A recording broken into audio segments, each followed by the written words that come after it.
In 1972, David Bowie recorded what would ultimately go on to become one of his defining albums. But what he didn't release that year was a jaunty little ditty from those sessions that ironically would later become the title of a movie based on that era with a central character based on Bowie from that period. Yeah, I am talking about Velvet Goldmine, the elusive track from the Ziggy Stardust sessions. You got crazy legs, you got amazing hair, you got things on your fingers and your hands like that. Well, one of those songs that just drops right into it, like the lyrics start on the first bar. So far, what have we been talking about? You got crazy legs, you got amazing head, you got rings on your fingers, and your hair's hot red. Huh, I guess he's singing about himself. You got wit from my tongue, name on the sun. I got you going to my breast, 'cause you're the only one who uses school to pleasure. Either he's talking about himself, or I guess this is more of that sexual ambiguity that he was toying with at the time.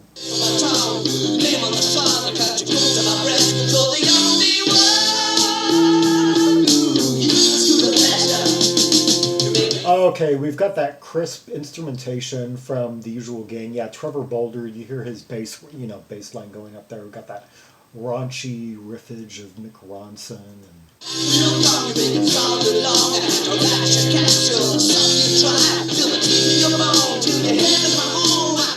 C, F, C. Yeah, he used those simple basic chords in a lot of the songs from this period. Like C runs throughout, say, like star. Yeah, hang on to yourself. There's.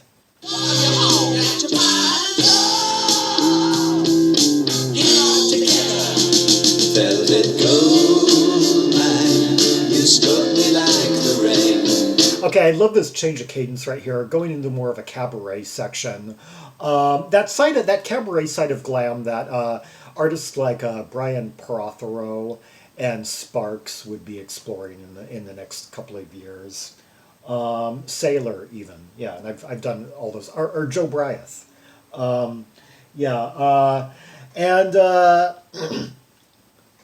D minor, A minor is the key. The two keys we're now vacillating between. Snake it, take it, and the princess you must stay. Okay, and I like the harmonies here too, giving kind of a higher vocal tone and nuance.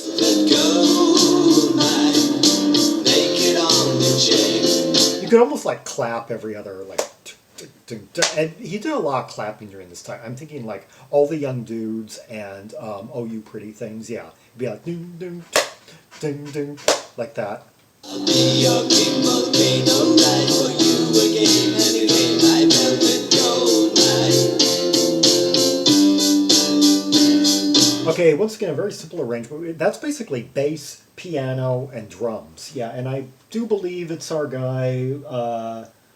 Oh no, Mick Ronson is credited with piano on this track. I was thinking it would be Bowie. One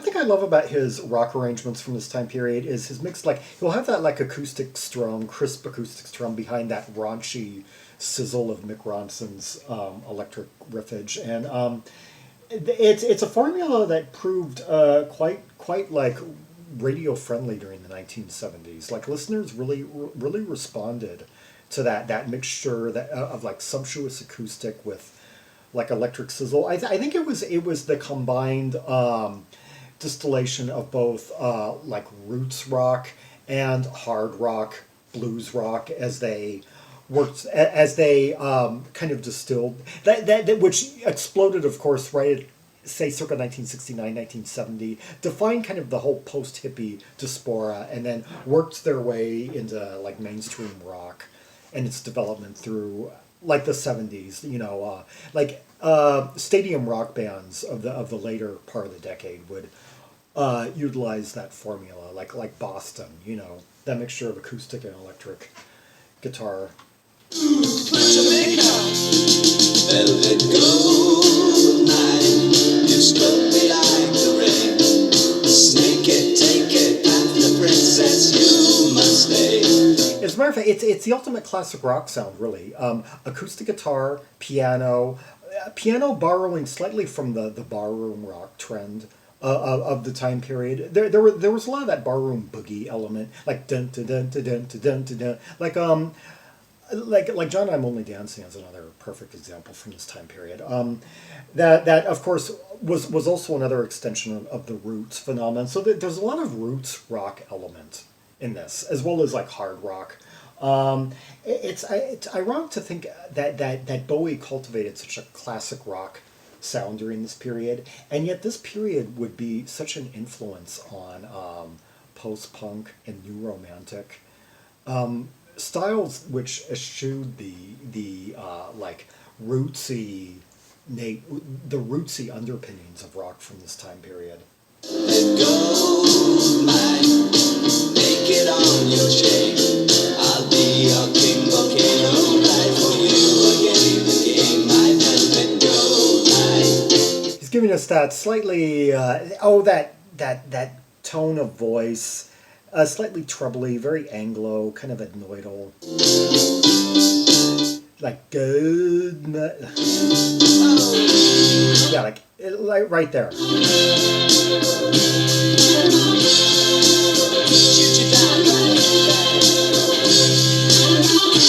Yeah, one thing that really stands out from this time period is his way of singing. He's not going for the more full-throated, or like he's not doing like the caterwauling that was common among hard rocker, like blues rockers, or the operatic tenor wailing of hard rock, or the more like angelic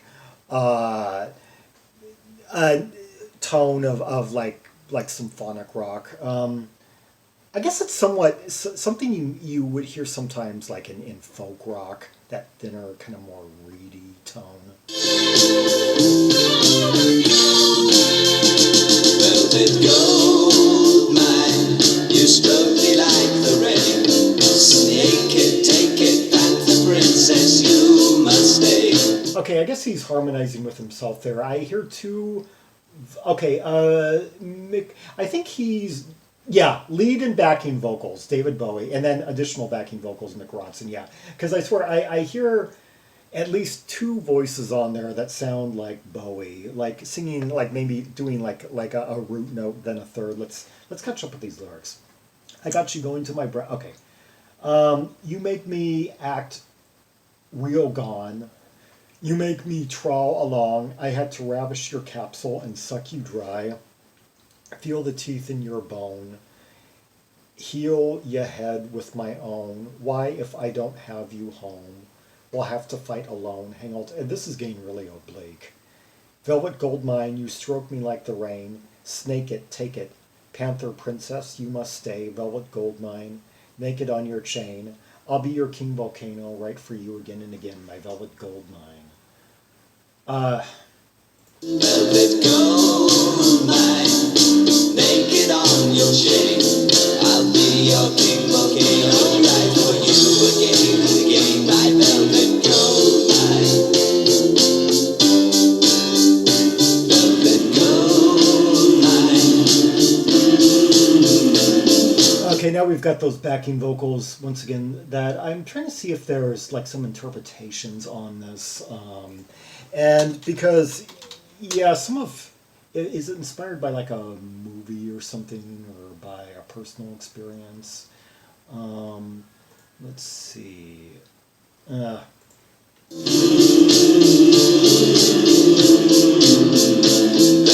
goldmine. Okay, this song, songmeanings.com. One person says, to me the song has a very clear sexual meaning. The Velvet Goldmine is obviously a very intimate part on a woman.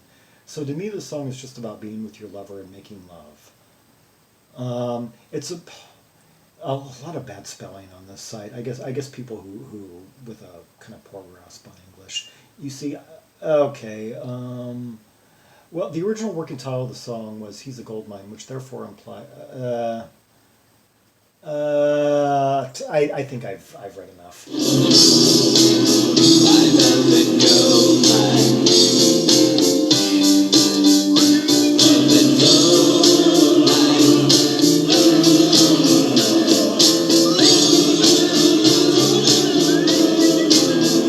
Okay, so this song almost made the Ziggy Stardust album, but it was dropped in favor of Starman. That's where it was going to be on the fourth track on side one. I don't understand why they couldn't have just included both of them, because side two has 6 songs. I've always thought it was kind of lopsided in that that there was definite room to have included John, I'm Only Dancing, or I didn't know about this song till after the movie came out in 1998. Yeah, because I hadn't bought all those Ryko disc reissues. I bought the later 70s one. I bought the ones from like the second half of the 70s. Because like I had known about the situation with Young Americans, that 2 songs got dropped in favor of the 2 last minute Lennon collaborations, and one of which was like my least favorite song on the album, and I was really delighted to find that there were some missing pieces to that.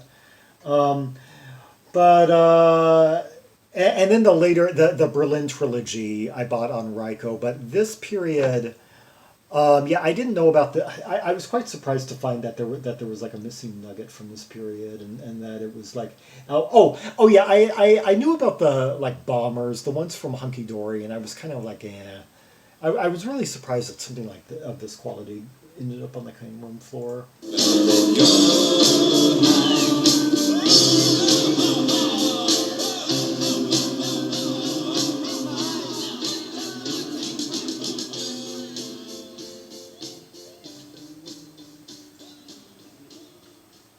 Okay, yeah, a song that really just captures like both the raunchy kind of classic rock side of the Spiders, as well as the hinting at the cabaret influence that would be there somewhat on Ziggy, like on Lady Stardust.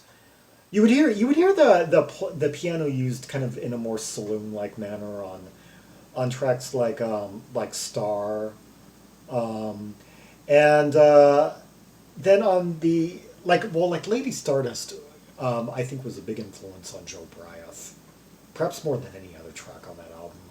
Or and then the next album he went kind of more into avant-garde cabaret territory, with Aladdin Sane the Song, and Time, and there was some of that cabaret influence on the Diamond Dogs album as well. And it would ultimately, as I mentioned already, be explored by some other artists, in that vein of music. Even like Steve Harley at times, like on some of his mid-70s albums. Yeah, it says on Wiki, social pressures and RCA's managerial stance against suggestive or provocative lyrics at the time resulted in Bowie rewriting the song to be slightly more ambiguous compared to the demo.